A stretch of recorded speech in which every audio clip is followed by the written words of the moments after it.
Hi అండి, అందరికీ నమస్తే. Welcome to my channel. ఈరోజు మీకు ఒక హెల్తీ రెసిపీ చూపిస్తున్నాను. అదే చామదుంపల పులుసు. చూస్తేనే నోరు ఊరిపోతుంది. ఈ పులుసు చేస్తుంటే వీధి చివరికి వచ్చిందండి స్మెల్. అంత బాగుందనమాట.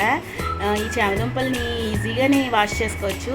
ఎలా అంటే కొంచెం వాటర్లో వేసేసి ఇలా గోరుతో గిలితే తొక్కలన్నీ ఈజీగా వచ్చేస్తున్నాయి. ఇది తయారు చేయడానికి మెంతులు, ధనియాలు, జీలకర్ర, ఎండుమిర్చి డ్రై రోస్ట్ చేసుకుని పొడి చేసుకుని పక్కన పెట్టుకోవాలి. మళ్ళీ అదే పాన్లో తాలింపు దినుసులు, ఉల్లిపాయలు, వెల్లుల్లిపాయలు, టమాటా, పచ్చిమిర్చి వేసేసి ఒక్కసారి మగ్గనివ్వాలన్నమాట. ఉప్పు వేసేసి మగ్గనివ్వాలి. ఇలా మగ్గిన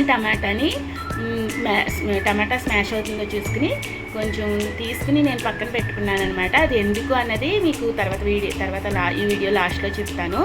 ఇలా మగ్గిన టమాటా దాంట్లో ఈ చామదుంపలు వేసేసి మనం ఇందాక నిమ్మకాయ సైజు అంత చింతపండు రసం తీసి ఉంచుకున్నాను. ఆ చింతపండు రసం వేసి మూత పెట్టి ఇలా మగ్గనివ్వాలి. ఇలా మగ్గిన తర్వాత ఒకసారి మూత తీసి కొంచెం కారం, రుచికి సరిపడా పంచదార, ఎంతో కాదండి, అన్ని టేస్టులు అడ్జస్ట్ చేయడానికి ఉపయోగపడే ఒక 1/2 టీ స్పూన్ పంచదార, ఇందాక మనం పొడి కొట్టుకున్నాం కదా మెంతులు, జీలకర్ర, ధనియాలు, ఎండుమిర్చి కలిపి ఆ పొడి 2 స్పూన్స్ వేసేసి ఒకసారి మూత పెట్టుకుని తర్వాత మళ్ళీ మూత తీసి ఈ చామదుంప ఉడికిందో లేదో ఒకసారి ఆ గరిటతో గుచ్చి చూస్తే తెలిసిపోతుంది. గుచ్చుకుని అంటే మొక్క ఉడికినట్టే. ఫ్రెష్ కరివేపాకు వేసి ఈ పులుసుని కనుక మూత పెట్టి అలాగే ఉంచేస్తే ఆ స్మెల్ అయితే అలాగే ఉంటుందండి. ఈ మ్యాట్ ఏంటి అనుకుంటున్నారా? ఇది ఊలుతో అల్లిందండి. చాలా బాగుంటుంది. మిక్సీ మీదకి అన్నిటికీ యూజ్ చేస్తాం మేము. డైనింగ్ టేబుల్ మీద వేడివేడి పదార్థాలు పెట్టకుండా ఉండడానికి కూడా ఈ మ్యాట్ యూజ్ చేసుకోవచ్చు.